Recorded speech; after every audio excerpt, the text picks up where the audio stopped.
Good morning सबैजनामा नमस्ते। सन्चै आरामै हुनुहुन्छ सबैजना, म पनि सन्चै आरामै छु। अनि के कस्तो गरेर दिनचर्या बिताउँदै हुनुहुन्छ, म पनि यस्तै हो हैन। आफ्नो घरधन्दा गर्ने हो, बस्ने हो, सबैजनाले आफ्नो काम त गर्नै पर्छ नै हैन।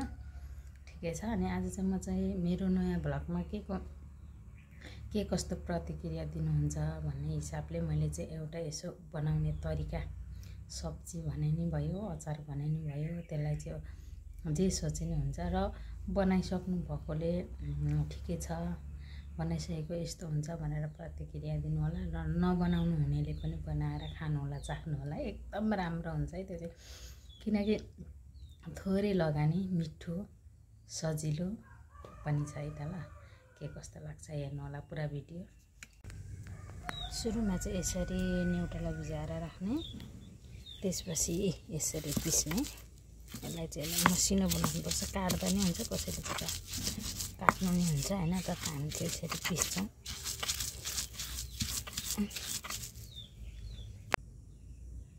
यहाँ चाहिँ मैले अघि प्याज काटेर लगाइसकेको छु। प्याज र अनि लसुन र अदुवा किच्याएर लगाइसकेको छु। मैले चाहिँ चामलको डोरममा अन्डा राखेको छु, 5 दाना। अब अन्डा झिक्छु है त।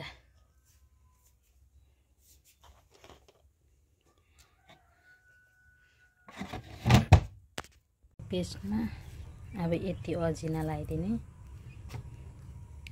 यसमा यो बिरेनुन हो, यो मरिचको धुलो हो। अब त्यो सँगसँगै अब अलिकति यसलाई तेल पनि लगाइदिने।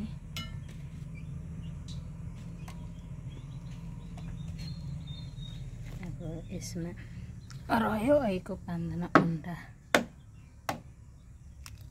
म चाहिँ एक हातले लगाएको हुनाले अप्ठ्यारो भइरहेछ हैन। रहेको 5 दाना अन्डा है।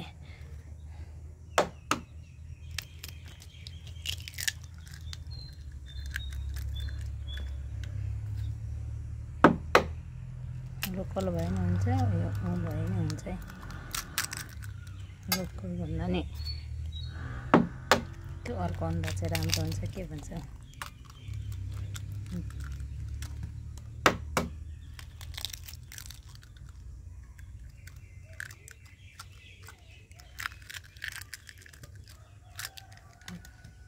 यसलाई चाहिँ मजाले मोल्ने। यसलाई नुन पुगेको छैन, नुन लाउनै बाँकी छ।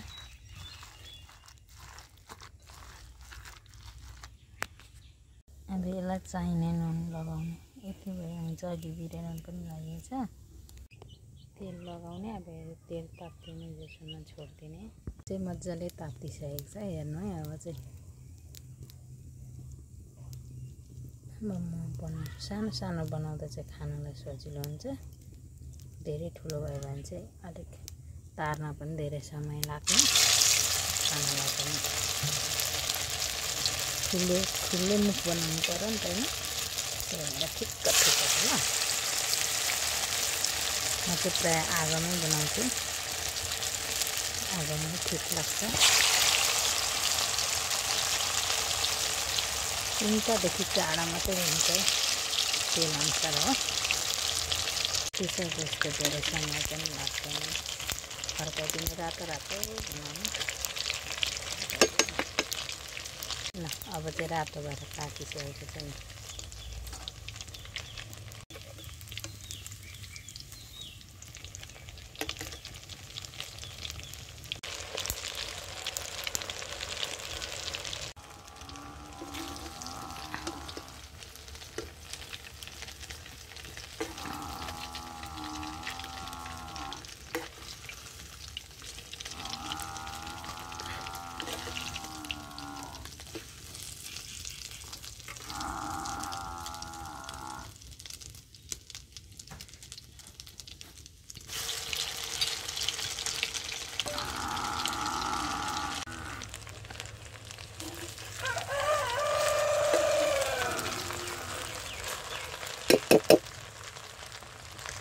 ल म चाहिँ टेस्ट गर्न गइरहेको छु यता। ल देख्नुहुनेछ।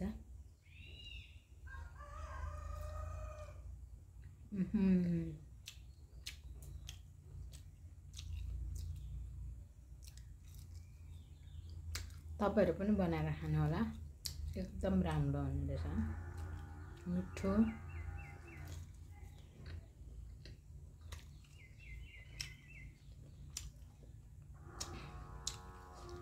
अहिले धेरै लगानी पनि लागेन हैन अझै बनाएर खाने कोसिस गर्नु है त पुरा भिडियो हेरिसकेपछि सबैजनाले शेयर लाइक कमेन्ट सब्स्क्राइब गर्न चाहिँ नभुल्नु होला है त तपाईहरुलाई फेरि म अरु जाने अनुसारको अरु भिडियो पनि ल्याउने छु